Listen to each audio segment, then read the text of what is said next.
नमस्कार मंडळी, आज आपण फुग्याची रेसिपी पाहतोय। ही एक ईस्ट इंडियन ट्रेडिशनल रेसिपी आहे। तर चला बनवूयात। तर रेसिपी बनवायला सुरुवात करूयात। तर एका बाउलमध्ये कोमट पाणी घेऊया आणि त्यामध्ये ड्राय ईस्ट आपण फर्मंट होऊन देऊयात। त्याचसोबत एका बाउलमध्ये आपण आता मैदा घेऊयात, मीठ आणि उडद डाळ घेतली, मी ते रोस्ट करून घेतली आहे, त्याला पावडर केली आहे मिक्सरमध्ये। तर सर्व छानपैकी मिक्स करून घेऊयात। आता ह्यामध्ये आपण जे ईस्ट फर्मंट करायला ठेवले आहे ते आपण ॲड करून घेऊयात।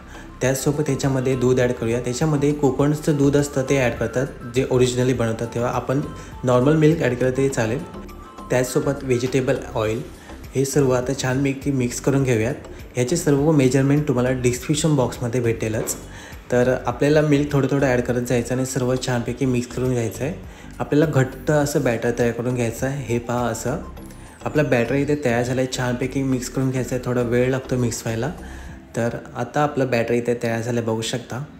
आता हे आपलं बॅटर तयार झालं आहे, त्याला आपण 4 ते 5 तास किंवा ओव्हरनाईट आपण साईडला ठेवूयात।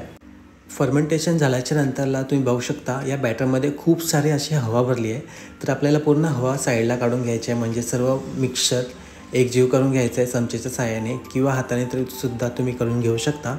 तर इथे आपण आता पाण्याचे हात घेतले आहेत। तर तुम्हाला व्हिडिओमध्ये जसं दिसतं आहे आपल्याला बनवतो आहे मी फुगे, तसे आपल्याला बनवायचे आहेत। पाण्याच्या हाताने ते अलगद होतात। तर आपण हे आता फुगे गरम गरम तेलामध्ये सोडूयात आणि फ्राय करूयात। गॅसचा फ्लेम आपल्याला स्लो मीडियम असा ठेवायचा आहे आणि मस्तपैकी दोन्ही बाजूने आपल्याला फ्राय करून घ्यायचे आहेत। ही रेसिपी नक्कीच नाश्त्यासाठी तुम्ही बनवू शकता, किंवा जेवणासाठी किंवा लंचसाठी तुम्ही बनवू शकता। खूप छान बनते, कशासोबतही, कोणत्याही ग्रेव्हीसोबत, चिकनसोबत किंवा चटणीसोबत तुम्ही खाऊ शकता। बघा आपले फुगे किती कमाल दिसत आहेत। तर आपली ही रेसिपी इथे तयार झाली आहे। छानपैकी आपले फुगेस फ्राय झालेत। तर मग चला आपण आता तेलामधून बाहेर काढूयात।